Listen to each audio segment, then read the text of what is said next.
You do not need a 100-page plan to start a registered apprenticeship. In fact, it's the fastest way to kill your program before it ever begins. I've watched organizations spend 14 months building a massive document nobody ever read. Beautiful binder, logic model, letters of support, and 0 apprentices. Because somewhere in month 9, a champion left, the funding cycle closed, and the whole thing quietly died inside a shared drive. After launching dozens of immersive programs, I've distilled the entire design process into 5 simple, actionable steps you can map out this week. This is the exact blueprint I walk my 6-figure clients through. By the end of this video, you'll have a clear roadmap you can take to your board or your funder. I'm Mike Roberts, and I'm building the Playbook for company-driven earn and learn pathways. I run a registered apprenticeship intermediary. I wrote the Agile Talent Playbook, and I'm going to give you the whole framework right now. Let's go. Step 1, pick one role, not a program, not a pathway, not a sector strategy, one role. And here's why this matters more than anything else on this list. When you start with, we want to build an apprenticeship program, you have no constraints. Every stakeholder gets to add their wish list to the pile, and the design expands until it collapses under its own weight. When you start with one role, you have a forcing function. Everything either serves that role or gets cut. So pick the role that meets 3 tests. 1, it opens more than once a year. If you fill it once every 3 years, you don't have a pipeline problem. You have a hiring problem, and an apprenticeship is the wrong tool. 2, it's expensive or slow to fill right now. You've got long vacancies, recruiter fees, bidding wars. That pain is your business case. 3, someone on the inside can actually teach it. If no one at the employer can supervise and mentor the work, you're not ready for that role yet. And notice what I just did there. I said employer, because that's the word we all default to. I want you to drop it. I'm working on that too. These are businesses, companies, operators with a supply chain problem. The moment you start seeing them as a place that hires people, you start pitching them like a charity, and they stop listening. Then do the thing almost no one does. Strip the job description down to competencies, not credentials. We're talking skills first, not bachelor's degree and 3 years of experience. Instead, what does this person have to be able to actually do on day 30, on day 90, on day 180? That's the beginning of your apprenticeship. It's also the moment where most teams realize the degree requirement on that job posting was never doing any real work. Step 2, turn those competencies into a work process schedule. This is the on-the-job learning map. This is the spine of the entire program. It's the single document your registration agency cares the most about. And here's the rule I give every client. HR does not write this. Supervisors write this. Get the person who actually does the job in a room for 90 minutes. Ask them to walk you through the work in order of difficulty. What does a brand new person get trusted with in week 1? What do they not touch until month 4? What is the thing that separates someone who's competent from someone who's just present? Write that down in a sequence.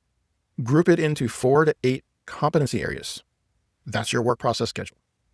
2 things people get wrong here. First, they try and write it perfectly.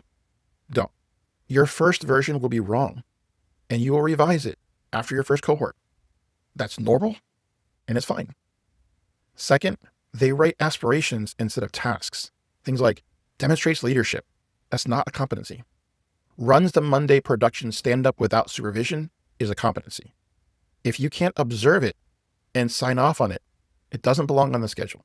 Step 3, and this is where the 2026 rules actually work in your favor for once. There are 3 ways to structure a registered apprenticeship, and you get to pick. Time-based. The apprentice completes at least 2,000 hours of on-the-job learning. That's roughly a year of full-time work.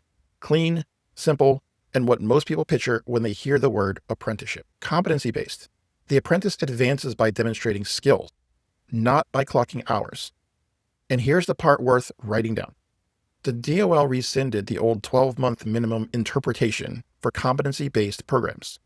For a competency-based program, there's no mandated minimum duration anymore. If your apprentice can prove the competency in 7 months, they're done in 7 months. Then there's hybrid. Hybrid sets a floor of hours plus demonstrated competencies. You set the minimum, your registration agency approves it, and the apprentices who move fast get to move fast. Then there's the classroom piece, related instruction, sometimes referred to as related supplemental instruction. The guideline everyone quotes is 144 hours a year. I want to be precise about this because people lose months here. That number is recommended, not required. You can exceed that. And you're not in the education business, most likely.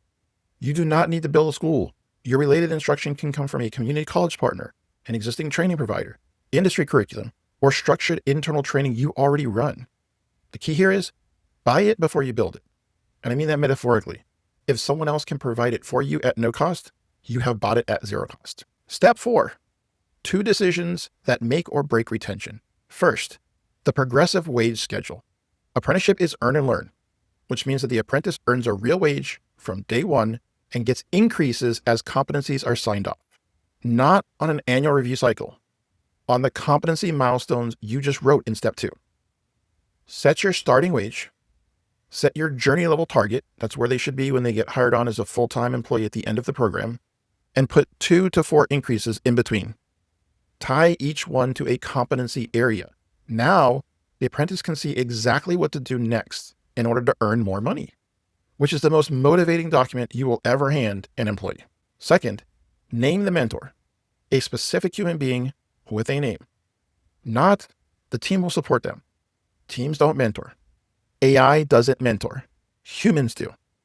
Give that mentor a ratio you can actually staff. I generally push for 1 mentor to no more than 3 apprentices, and give them time in their week for it.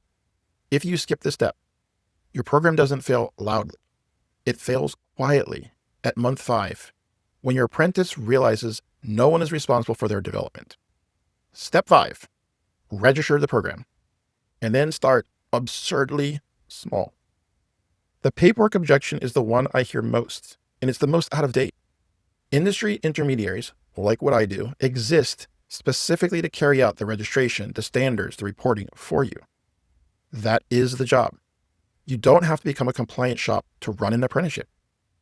And as of this year, the DOL's Office of Apprenticeship has committed to making the registration determinations, these decisions that sometimes seem to be the bottleneck, within 30 days of receiving an application. And they're pushing the states to do the same with public tracking against that commitment. They're calling it a 30-day shot clock. If someone is still telling you registration takes 2 years and an army of consultants, they are describing a system that is no longer in existence. Then pilot with 2 to 4 apprentices, not 20, not a cohort you have to fundraise for. 2 to 4 apprentices gives you a real program with real outcomes and a real story inside of a year. 20 apprentices gives you an operations nightmare that you are not staffed to solve. And 1 bad cohort that becomes the reason why your organization never tries this again. Small pilot, real outcomes, then scale. So here's the blueprint. 1, pick 1 role defined by competencies, not credentials. 2, get supervisors to write the work process schedule. 3, choose time-based, competency-based, or hybrid, and buy your related instruction instead of building it. 4, build the wage ladder on competency milestones and name a real mentor. 5, register through an intermediary and pilot with 2 to 4 people. That's it. That's the design. You can sketch all 5 of those on 1 page this week. And that 1 page will do more for your board than a 100-page plan ever did.